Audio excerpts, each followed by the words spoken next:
সৎ লোকের শাসন জামাত প্রতিপক্ষ হলে কি হয় এবার আমরা মাঠে হারে হারে টের পেয়েছি। আমাদের নেতা মাওলানা গোলাম সাবান মরহুম তিনি এই সংসদে একটি কথা বলেছিলেন, যার জন্য সিন্নি খাইলা মোল্লা চিনলা না। বেগম খালেদা জিয়া তার অবদানটুকু একটু স্মরণও করেন না। আপনি আমাকে স্পিকারকে অ্যাড্রেস করেন, ওনাদেরকে বলেন না, শেষ করেন। আপনার ফুটবল খেলা দেখে প্রথমবারের মতো আমি সেদিনে আপনার প্রেমে পড়ে গিয়েছিলাম। আপনার জন্ম যদি ইউরোপে হতো তা আপনার তুলনা হতো আজকে পেলে এবং এই পর্যায়ের খেলোয়াড়ের সাথে। আরো বলতে পারতাম, কিন্তু আমি জানি এক সময় আপনি কঠোর মানুষ, আমার মাইকটা বন্ধ করে দেবেন, সময় আর নষ্ট করতে চাই না। জনাব মোহাম্মদ মনিরুল হক চৌধুরী, কুমিল্লা 6, সময় 8 মিনিট।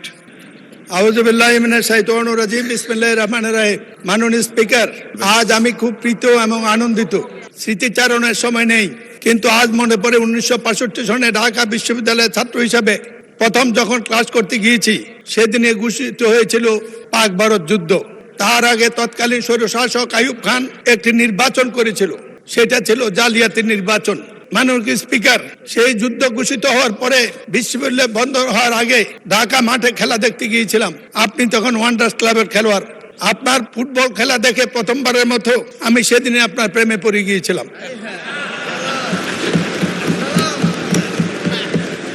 এই দেশটা যদি বাংলাদেশ বা পাকিস্তান না হতো, আপনার জন্ম যদি ইউরোপে হতো তা আপনার তুলনা হতো আজকে পেলে এবং এই পর্যায়ের খেলোয়াড়ের সাথে। আপনি রাজনীতি ছিলেন না। 70-এর নির্বাচন আপনার বাবা ডক্টর আজহারউদ্দিন তৎকালীন আইয়ুবের স্বৈরশাসকের বিরুদ্ধে 70-এর নির্বাচনে এই ভোলা থেকে সংসদ সদস্য নির্বাচিত হয়েছিল। 73-এর নির্বাচন আপনি তখন সেনাবাহিনীতে আপনার এই মরহুম আব্বাকে সেদিন নাজেহাল করেছিল। তখনই রাজনীতিতে আপনার আকাঙ্ক্ষা ঘু করে মানুষের এই সংসদে জাতি জানে না যে কজন বীর বাঙালি মুক্তিযুদ্ধের শুরুতে শহীদ জিয়ার আহ্বানের পরে ক্যান্টনমেন্ট ভঙ্গ করে প্রতিপক্ষ পাকিস্তানি কমান্ডারকে নিহত আহত করে সোলজার নিয়ে সরাসরি মুক্তিযুদ্ধে অংশগ্রহণ করেছেন।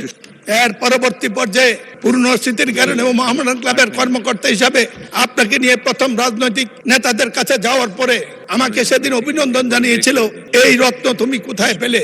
আজ আমি প্রশ্ন করতে চাই জনাব তারেক রহমানকে, এই রত্ন তিনি কোথায় খুঁজে পেলেন? আপনাকে অভিনন্দন। আরো বলতে পারতাম, কিন্তু আমি জানি এক সময় আপনি কঠোর মানুষ, আমার মাইকটা বন্ধ করে দেবেন, সময় আর নষ্ট করতে চাই না। আজকের আলোচনায় রাষ্ট্রপতির ভাষণ। মাননীয় স্পিকার, আমার ভয় হয় কোন ভাষায় কথা বলবো। আগে যাদের বিরুদ্ধে দাঁড়িয়ে কথা বলতাম তাদেরকে চিনতাম, আর আজকে বিরোধী দল তাদেরকে এখনো আমি চিনি নাই। আমাদের নেতা তারেক রহমান বলেছিল কঠিন নির্বাচন, সেদিন অনেকে বুঝে নাই, আমি বুঝেছিলাম। পরে আমরা নির্বাচন করতে গিয়ে বুঝেছি কি কঠিন নির্বাচন পাশ করেছি। কিন্তু একটি সাহস ছিল মাননীয় স্পিকার, সেটা হলো আওয়ামী লীগের বিরুদ্ধে নির্বাচন তারা কি করবে জানতাম, কিন্তু সৎ লোকের শাসন জামাত প্রতিপক্ষ হলে কি হয় এবার আমরা মাঠে হারে হারে টের পেয়েছি। টাকা তারা ব্যবহার করে না, নির্বাচনে কোনো পক্ষপাতিত্ব করে না, ইনশাল্লাহ জাতির ভবিষ্যৎ উজ্জ্বল। এই জন্য জমনাথ ডেপুটি নেতা ডক্টর তাহেরকে নির্বাচনে জিতার পরে অভিনন্দন জানিয়েছিলাম। বলেছিলাম ফ্যাসিস্টদের বিদায়ের পরে কেউ যদি সবচেয়ে আলহামদুলিল্লাহ বলা উচিত সেটা আপনারা। এই নির্বাচন সুষ্ঠুভাবে সংসদ বসার পরে এত সংকট নিয়ে সংসদে আসার পরে যাদের আলহামদুলিল্লাহ বলা উচিত সেটা হলো জামাতে ইসলামী বাংলাদেশ। কিন্তু আজ প্রশ্ন উঠেছে আমাদের সম্পর্কে। আমরা কিছু মুক্তিযোদ্ধা যারা জীবিত আছি তাদেরকে আজকে সমাজে প্রশ্ন করতে হয়। মুক্তিযুদ্ধ 24-এর যুদ্ধ এক কাতারে হলো, ফ্যাসিস্টদের আমলে বিচারের নামে অন্যায় যদি হয়ে থাকে তারা কি এক কথা? আমি এই প্রশ্নটা মহান সংসদে রেখেই এই সম্পর্কে শুধু জামাতকে একটি কথা বলবো, বা এনসিপির নেতা তাদেরকে বয়স কম হলেও শ্রদ্ধা করি, এই কারণে করি তারা সাহসী সন্তান, এই যুগের চাহিদা। একটি কথা মনে করবেন, শ্রদ্ধা নেতৃবৃন্দ, স্বাধীনতার পরে একটু মেধাবী শ্রেণী এসেছিল, তারা গঠন করেছিল জাসদ। এই বাড়াবাড়ি করতে গিয়ে দেশ গেছে, জাতি গেছে, তারাও গেছে। আপনারা যখন প্রশ্ন করেন মনে হয় এই দেশে 15 বছর 20 বছর বিএনপি ছিল না। দেশ নেত্রী বেগম খালেদা জিয়া জাতি, দেশ, মানুষের বিরোধী দলের অনেক বিরোধ অপেক্ষা করে জামাতের সাথে একসাথে কাজ করার জন্য আমরা অনেকে না চাইলেও বাধ্য করেছিল। আপনাদের নেতা অধ্যাপক, আমাদের নেতা মাওলানা গোলাম সাবান মরহুম তিনি এই সংসদে একটি কথা বলেছিলেন, যার জন্য সিন্নি খাইলা মোল্লা চিনলা না। আপনারা 15-30 বছরে বেঁচে এই পর্যন্ত রাজনীতিকে নিয়ে এসেছেন, তার পিছনে দেশ নেত্রী বেগম খালেদা জিয়া তার অবদানটুকু একটু স্মরণও করেন না। মনে করেন বিএনপি আপনাদের প্রতিপক্ষ, যেমন জাসদ একসময় মনে করতে আওয়ামী লীগ একমাত্র প্রতিপক্ষ, তাতে ইতিহাস দেশ কোথায় গিয়েছে এটা বিবেচনা করার মতো বুদ্ধি বিদ্যা আপনাদের সবার আছে। আমি শুধু বলবো কয়বার জাতি সমক দেবে, আল্লাহ জাতিকে কয়বার সময় দেবে, আল্লাহ দিয়েও দেখেন নিয়েও দেখেন, কথাটা মনে রাখবেন। সময় লম্বা হলে আর বলতাম, কোনোদিন বলবো আমি মুক্তিযোদ্ধা জামাতের সাথে আমার সম্পর্ক ভালো থাকার কথা নয়। ছাত্রলীগের সভাপতি হিসেবে 73 সনে দাঁড়িয়ে বলেছিলাম জামাতকে যদি মুক্তিযুদ্ধের বিরুদ্ধে বক্তব্য দেয় তারা অন্যায় কিছু করে নাই, কিন্তু যুদ্ধ অপরাধ যারা করেছে তাদের বিচার করুন। শেষ করুন, মাননীয় সদস্য আজান পড়ে গিয়েছেন। সঠিক বেঠিক সেটা কথা নয়, কথাটা হলো আপনাদের এই সংসদকে আসাতে জাতীয় অভিনন্দন জানায়, আমরা অভিনন্দন জানাই। কিন্তু ধন্যবাদ মাননীয় সদস্য, ধন্যবাদ।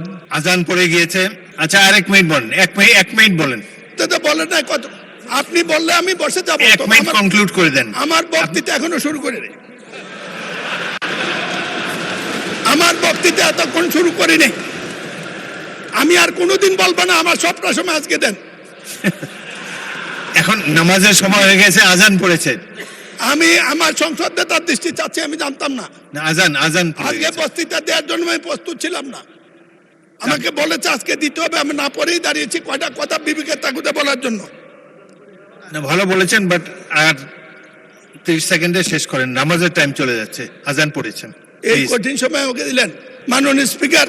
আপনি ইতিমধ্যে ভালো বলেছেন, সুতরাং না, আমার কথা শুরুই তো করিনি, আপনি বলে মাল বলছেন। এই কঠিন সময় আমাকে দিলেন, যাক, শেষ করুন, আরো সুযোগ পাবেন। সম্পর্কে কিছু বলার সুযোগ পেলাম। ওনারা তো সব সময় বলে জাতির টেলিভিশনে বলে, তারা গেলে টেলিভিশন যায়, আপনার বিরোধী দল দাঁড়ালে টেলিভিশন ধরে, আমরা আপনি আমাকে অ্যাড্রেস, স্পিকারকে অ্যাড্রেস করেন, ওনাদেরকে বলেন না। শেষ করেন প্লিজ।